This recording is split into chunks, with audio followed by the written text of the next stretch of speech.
مشکلتونو چې ټولو سره موږ قدرداني نو د دې قدرداني لپاره چې موږ په توجه سره دا خبرې وکړو. زه دعوت ورکړم خپل انتهایي ګران او خوږ مېلمه شیخ التفسیر حضرت مولانا محمد طیب صاحب دامت برکاتهم ته چې هغوی راشي او د دې مجلس په مناسبت سره خبرې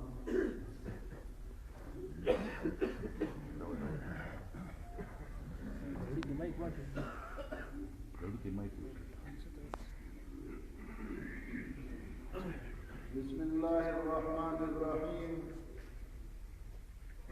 زما محترمو، زه دې خبرې کول نه غواړم، لنډې او مختصرې یو دوه خبرې. د هر څه نه مخکې زه د دې جرګې والا د دې راغلو مېلمنو او خصوصا د دې علماء کرامو شکریه ادا کوم چې په دې موقع ماله عزت راکړ او ماله اجازه دې یو څو خبرو راکړ. دویم دا او په یو موقع زه ډېر زیات اوپاس کېږم او زه هم ارمان دی چې دا عمل ما کړی وي. هغه دا چې زه نن د جان زیب رور،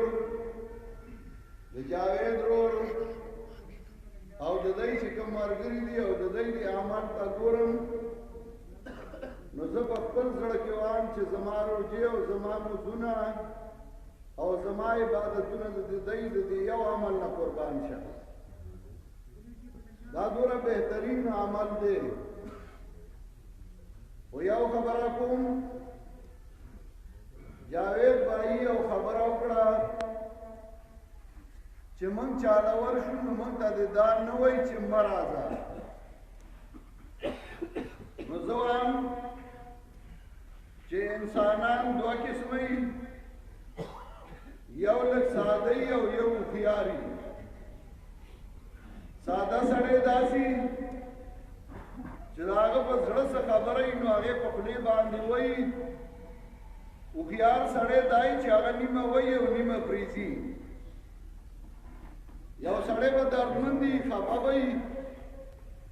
تا ته به وایي مه راځه او ته به والله ځې نو ستا به ثواب زیاتېږي. زموږ یو ملګری دی، ډېر ښه عالم او ډېر نیک سړی دی. د هغه یو مرید په ملتان کې او د هغه یو زوی و او هغه چا ووژه. د هغه دشمنان راغلل او زموږ هغه ملګري ته یې وویل چې موږ سره به ځې د روغې لپاره. هغه ورته ویل ډېره ښه ده، خو زه به د هغه مرید نه تپوس کوم چې درشم او که نه. چې هغه ته یې ټلیفون وکړ نو هغه ورته ویل مه راځه، زما یو زوی و او هغه د دوی د لاسه تللی دی، نو ته مانه مه راځه، زه روغه نه کوم. دوی ډېره ښه ده. څه ورځې بعد بیا هغه کسان ورپسې راغلل چې ته موږ سره ورشه، که هغه روغه کوي او که نه خو ته به راسره لاړ شه. زموږ هغه ملګری هغه عالم ورسره ګاډي کې کېناست او لاړ. ماسخوتن ورسېده، د هغه کسانو په ځای کې شپه وکړه او اراده دا وه چې سهار به هغه مرید لازم.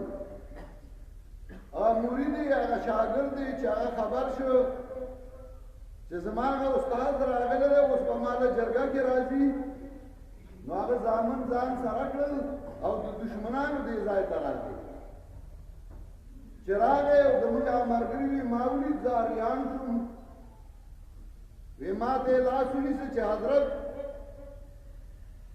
زه خبر شوی یم چې ته راغلی او شپه د دوی سره وه او ما له به جرګه کې راځي. زما 100 زامن چې وی نو ما به تا نه قربانول. ستا په ما ډېر لوی احسان دی چې ته رانه رالې. جرګې ته حاجت نشته، ما له مه راځه رالمه، زما روغه ده. داسې خلک هم دنیا کې شته. ما هر څه معاف کړ چې ته راله رالې. نو دا جرګه خو ډېر عزتمند دي. موږ ټول پښتانه یو او پښتون ته چې څوک کوڅې ته ورشي،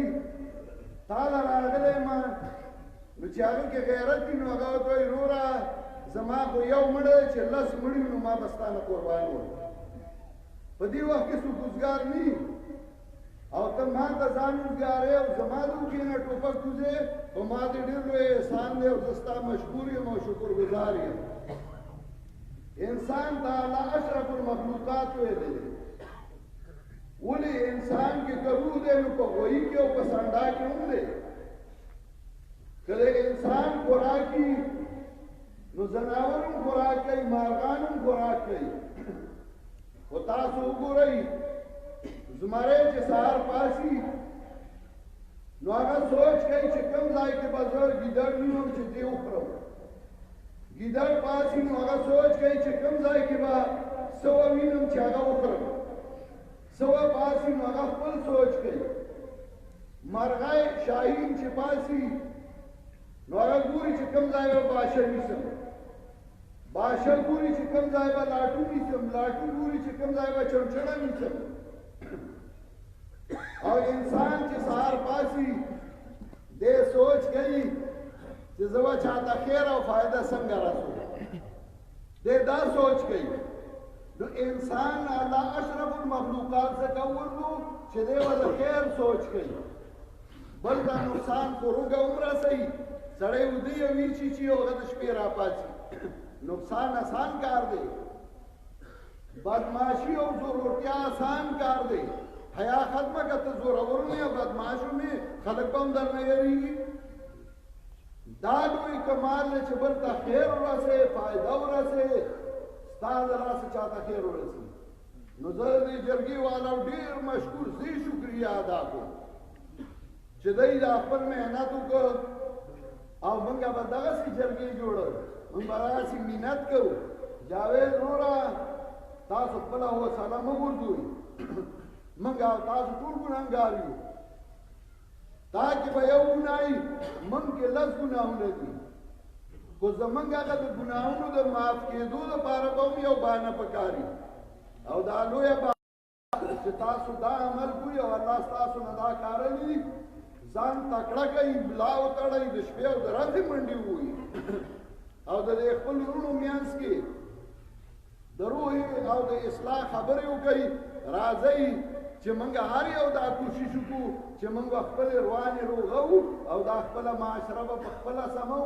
نور کو په دې کې زه بیان کوم او آیاتونه وام او حدیث وام او تاسو علماو نه ډېر اورېدلي نور ګناهونه معاف کړي چې دی معاف کړل پیسې او دولت هېڅ شی نه دی اصل شی انسانیت دی چا کې چې انسانیت نو هغه مقام دنیا کې مونږ دی آخرت کې مونږ دی الله دې موږ ټول خوشاله کړي او الله دې دې په منځ کې مینه او محبتونه نورم زیات کړي الله دې موږ ټول روغې سمې کړي واخر دعوانا الحمد لله دعا کوي یو خبر کوم او مې بیان او چای راغو کوي په ناس باندې